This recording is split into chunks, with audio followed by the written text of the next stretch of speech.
Halo guys, welcome back to Korea Realme bersama orang Korea yang medok.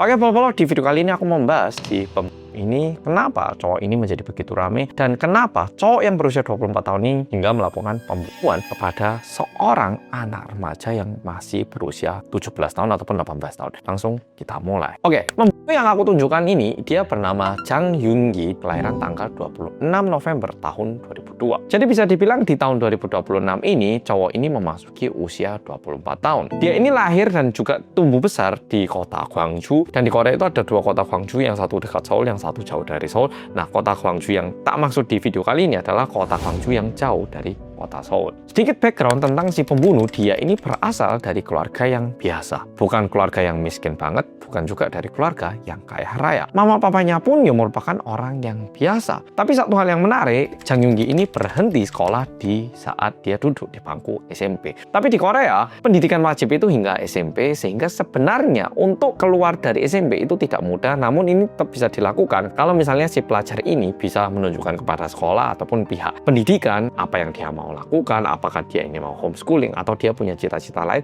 Nah, itu bisa. Dan itu yang dilakukan sama Jang Yoon-gi. Tapi pendidikan terakhir Jang Yoon-gi itu setara dengan SMA. Loh, kok bisa? Jadi setelah dia keluar SMP, dia ini belajar sendiri dan ngambil paket yang kayak paket C, sehingga dia itu memiliki ijazah setara SMA. Tapi nggak jelas apakah dia itu kuliah atau tidak, itu nggak ada informasi yang lebih lanjut. Nah, pokoknya di tahun 2026 Jang Yoon-gi ini bekerja sebagai seorang part-timer, dan dari berita-berita yang aku baca, dia ini part-time kalau nggak di restoran ya di kafe. Jadi bisa dibilang bekerjanya itu di industri F&B. Tapi ada satu hal yang menarik di tempat kerjanya Jang Yoon-gi. Jadi Jang Yoon-gi ini bekerja di salah satu kafe, dan di kafe itu ada satu rekan kerjanya perempuan yang berasal dari Vietnam. Nah, cewek ini meskipun dia berwarga negara Vietnam, dia itu punya izin dan juga punya visa yang jelas untuk tinggal di Korea, sehingga dia bisa bekerja di Korea. Jadi nggak semua visa itu bisa bekerja, tapi cewek ini kayaknya punya visa izin tinggal yang resmi sehingga bisa kerja. Karena waktu aku baca berita-berita itu nggak ada yang bilang kalau cewek ini ilegal atau gimana. Nah, pokoknya Jang Yoon-gi ini jadi kenal sama si cewek yang berasal dari Vietnam ini, dan lama-kelamaan Jang Yoon-gi suka sama cewek ini. Tapi cewek ini nggak suka sama Jang Yoon-gi. Kok bisa tahu dari mana? Jang Yoon-gi itu udah ngajak pacaran cewek ini berulang kali. Pertama kali ngajak pacaran, ceweknya nolak. Beberapa hari setelah itu ngajak lagi, ditolak lagi.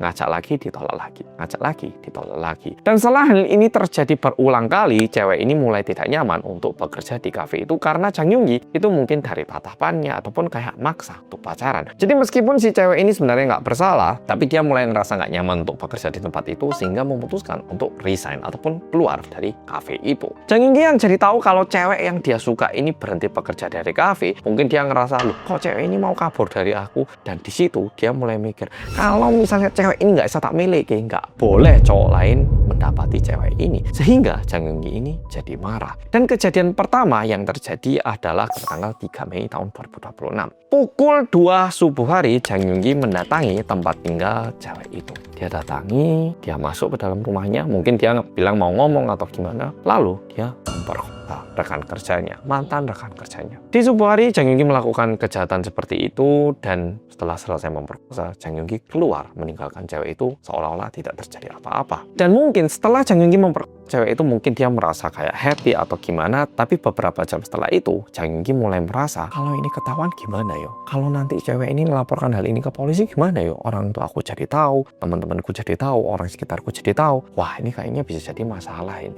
Lebih baik tak bunuh aja. Dan kalau berdasarkan ahli psikolog kriminal, kemungkinan besar Jang Yoon-gi ini setelah memperkosa, dia itu jadi mikir, cewek ini setelah tak perkosa pun ternyata masih nggak mau jadi punyaku. Ah, ini gimana yo? Jadi mungkin secara psikologi pun dia ini mulai merasa tidak nyaman dan tidak tenang, sehingga Jang Yoon-gi ini memutuskan untuk membunuh cewek ini. Dan yang dilakukan oleh Jang Yoon-gi adalah dia pergi ke Daiso. Daiso ini merupakan toko serba murah di Korea yang kualitasnya lumayan tinggi. Jadi aku pun sering pergi ke Daiso. Jadi misalnya aku mau beli pisau dapur yang agak murah tapi yang layak digunakan, pergi ke Daiso. Butuh telenan yang kualitasnya lumayan tapi agak murah, pergi ke Daiso. Butuh tisu basah yang agak murah tapi lumayan, pergi ke Daiso. Karena mereka itu jual yang harganya itu sekitar 1.000 hingga 5.000-an, tapi kualitasnya lumayan bagus. Nah, Jang Yonggi pergi ke Daiso dan apa yang dia lakukan? Oh, by the way, dia ini perginya tetap di tanggal 3 Mei tahun 2026. Jam 2 subuh dia memperkosa, dan di malam harinya sekitar jam 5, jam 6 dia pergi ke Daiso. Dia beli 2 barang. Barang pertama yang dibeli adalah sarung tangan gym yang ada lubangnya di sini. Jadi sarung tangannya itu cuma sampai sini, tapi ada grip karetnya biar nggak kepleset gitu, biar barang yang dipegang itu nggak lepas dari pegangannya. Nah, sarung tangan itu, dan yang kedua adalah pisau dapur. Setelah Jang Yonggi membeli 2 barang ini, dia pergi ke rumah ataupun tempat tinggal si cewek Vietnam itu. Dan seperti yang bisa kita bayangkan, tujuannya adalah membunuh perempuan itu. Daripada dilaporkan, kayaknya mending tak bungkam aja. Kesannya seperti itu. Jadi nggak tahu pola pikirnya gimana, tapi dia memutuskan untuk membunuh si cewek Vietnam itu. Sehingga setelah membeli 2 barang itu, Jang Yonggi kembali ke tempat tinggal cewek Vietnam itu. Karena dia nggak bisa masuk, dia memutuskan untuk nunggu di luar gitu. Dan kebetulan pada pukul 8 cewek Vietnam itu mau keluar dari rumah. Tapi untungnya dia ngeliat kalau Jang Yonggi ini ada di dekat tempat tinggalnya. Sehingga si cewek ini langsung melaporkan ke polisi. Polisi langsung datang dan langsung menyuruh Jang Yonggi untuk menjauhi ataupun jangan dekat-dekat sama cewek Vietnam ini. Karena cewek Vietnam ini membutuhkan perlindungan. Bersama dengan itu, cewek ini melaporkan Jang Yonggi atas perlakuan stalking. Entah kenapa, mungkin si cewek ini juga agak takut sehingga dia melaporkan kasus ini agak telat. Dan setelah itu, si cewek Vietnam ini memutuskan untuk pindah tempat tinggal, sehingga langsung dia ini pergi ke rumah temannya yang kita nggak tahu kemana. Jang Yonggi yang udah disuruh pergi jauh sama polisi, setelah ditinggal sama polisi, masih nggak terima. Dia terus-menerus mencari kesempatan untuk membunuh cewek ini. Dan selama 30 jam, Jang Yonggi itu mengelilingi daerah situ untuk mencari kesempatan membunuh cewek itu. Tapi karena si cewek Vietnam ini udah pindah tempat tinggal, tentunya Jang Yonggi tidak berhasil menemukan si cewek Vietnam itu. Dan tepatnya pada tanggal 5 Mei pukul 00.05 di hari kanak-kanak, berdasarkan tanggalan Korea, Jang Yonggi yang udah nggak kuat harus gimana melakukan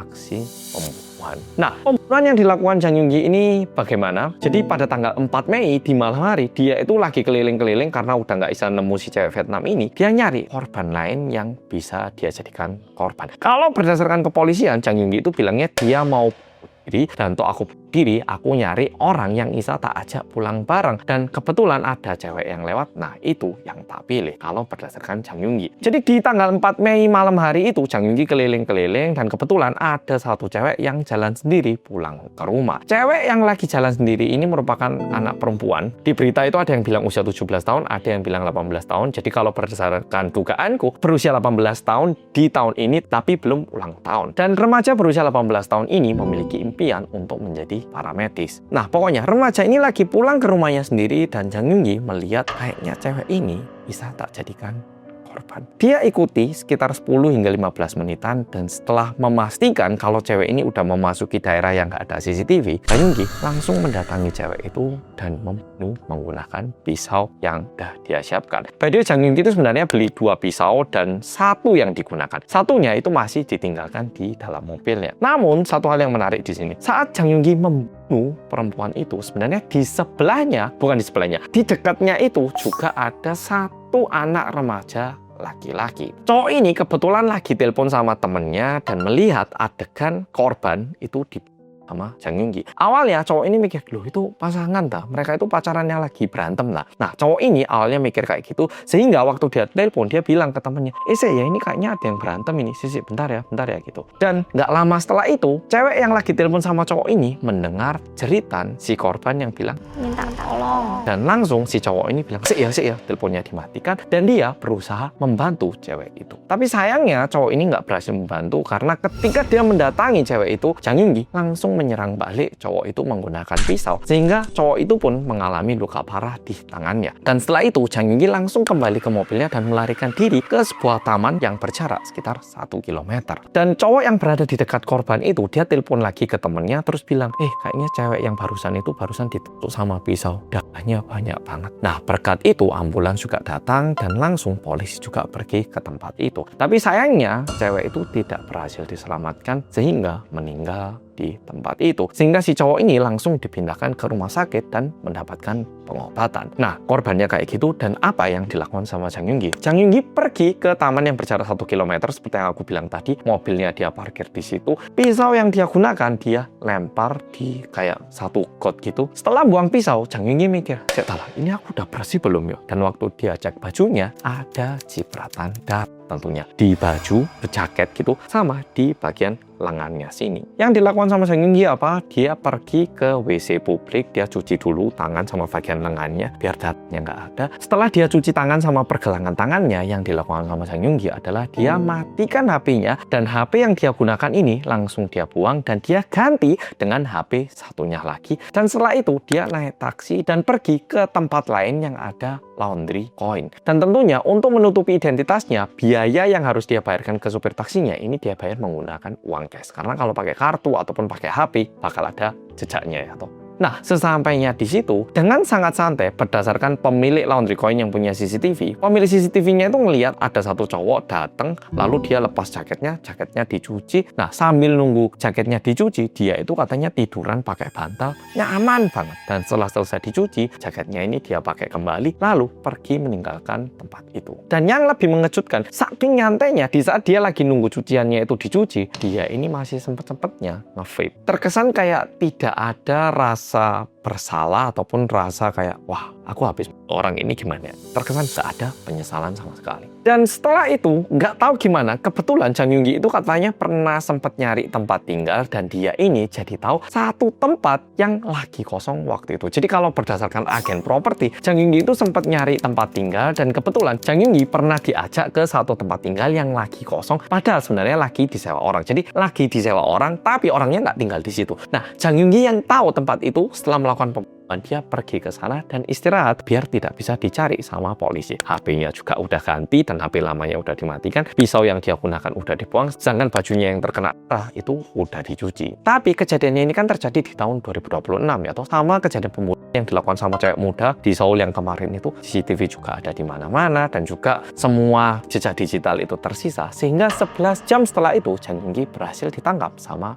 kepolisian. Dan sebenarnya karena semua bukti juga udah jelas dan juga polisi udah bisa menebak siapa pelakunya, Jang Yong Gi nggak lama untuk diproses dan dibawa ke pengadilan. Dan sebenarnya kepolisian pun memutuskan untuk membuka identitas Jang Yong Gi secepat mungkin. Namun Jang Yong Gi-nya itu nolak. Aku ini agak bingung, dia bisa nolak atau gimana, tapi yang pasti identitasnya itu sebenarnya pingin dibuka secepat mungkin, tapi ada perlawanan dari si pelaku ini. Boyku kok iso bisa terjadi gimana sih, saya nggak yakin. Tapi akhirnya identitasnya dibuka seperti sehingga muka dan fotonya Jang Yong Gi ini mulai tersebar dan orang-orang jadi tahu kalau dia merupakan pelakunya. Dan kalau dilihat dari perilakunya, dari cara gerak-geriknya, dia tidak terkesan menyesal ketika ditanyai wartawan, dia bilang, "Oh, saya minta maaf." 죄송자 아닙니까? Apa ya namanya, apapun yang kamu lakukan pasti nggak terkesan tulus, tapi paling nggak berusaha ya toh. Dia ini bahkan tidak terkesan berusaha untuk menyampaikan kata minta maaf, sehingga itu yang bikin orang-orang semakin jengkel. Dan yang lebih menyedihkan, si korban ini sama sekali nggak bersalah kepada Jang Yong Gi, tapi suatu malam tiba-tiba dibunuh sama Jang Yong Gi tanpa alasan yang jelas. Dan yang menarik, setelah Jang Yong Gi ini ditangkap dan diperiksa, Jang Yong Gi itu terus-menerus bilang kalau pembunuhan yang dia lakukan ini bukan pembunuhan berencana, tapi polisi melihat ini merupakan pembunuhan berencana dan bahkan korban yang dia pun merupakan korban yang bisa dibilang sengaja dipilih karena merupakan seorang perempuan. Nah, kenapa ini penting? Karena pembunuhan tidak berencana itu misalnya gini, aku berantem sama orang gak sengaja, tak tempeling orangnya jatuh kena pisau enggak. Nah, ini bisa dibilang pembunuhan tidak berencana. Jadi hukumannya lebih ringan. Tapi kalau hukuman berencana, wis nyiapkan pisau, nunggu hari, nunggu kesempatan. Nah, ini namanya pembunuhan berencana ya. Awalnya Jang Yong Gi itu terus-menerus bilang kalau ini bukan pembunuhan berencana, tapi dilihat Jang Yong Gi yang di tanggal 3 itu udah mengelilingi tempat tinggalnya si cewek Vietnam, udah gitu juga terkesan mau melakukan pembunuhan, dan setelah dia nggak berhasil, dia mencari korban lain, bisa dibilang ini merupakan pembunuhan berencana. Dan udah gitu Jang Yong Gi itu bilangnya korban yang dia pilih itu merupakan korban yang random, tapi polisi melihat kamu itu bukan milih korban yang random, melainkan kamu mencari korban yang bisa kamu bunuh. Sengaja nyari cewek, udah gitu cewek yang lebih lemah dari kamu, yang muda. Coba orang yang lewat di tempat itu cowok yang lebih gede dan lebih kuat dari kamu nggak mungkin mencoba melakukan pembunuhan. Sehingga bisa dibilang pembunuhan yang dilakukan sama Jang Yong Gi ini merupakan pembunuhan yang sangat keji dan juga pembunuhan yang sangat-sangat sudah direncanakan. Tapi yang menarik, setelah dites, Jang Yong Gi ini tidak ada sifat psikopat sama sekali. Setelah melakukan tes psikopat pun tidak terlihat adanya tanda-tanda psikopat. Nah, kejadian kali ini sampai di sini, aku jujur ngelihat kasus ini mikir, wah, akhir-akhir ini kayaknya Korea udah menjadi tidak aman lagi. Karena di Korea sendiri kita bilang dulu itu Korea udah lumayan bersih dari narkoba. Tapi akhir-akhir ini Korea terkesan tidak terlalu bersih lagi dari narkoba. Kalau kamu mau beli lewat Telegram itu katanya gak susah. Ditambah lagi dengan adanya kejadian-kejadian seperti ini, jujur aku ngerasa Korea tidak seaman yang aku bayangkan. Kalau kamu cowok kayaknya masih mendingan, tapi kalau tapi yang sebelumnya juga cowok ya. Pokoknya orang yang nggak kamu kenal itu bisa menjadi bahaya kepada diri kita.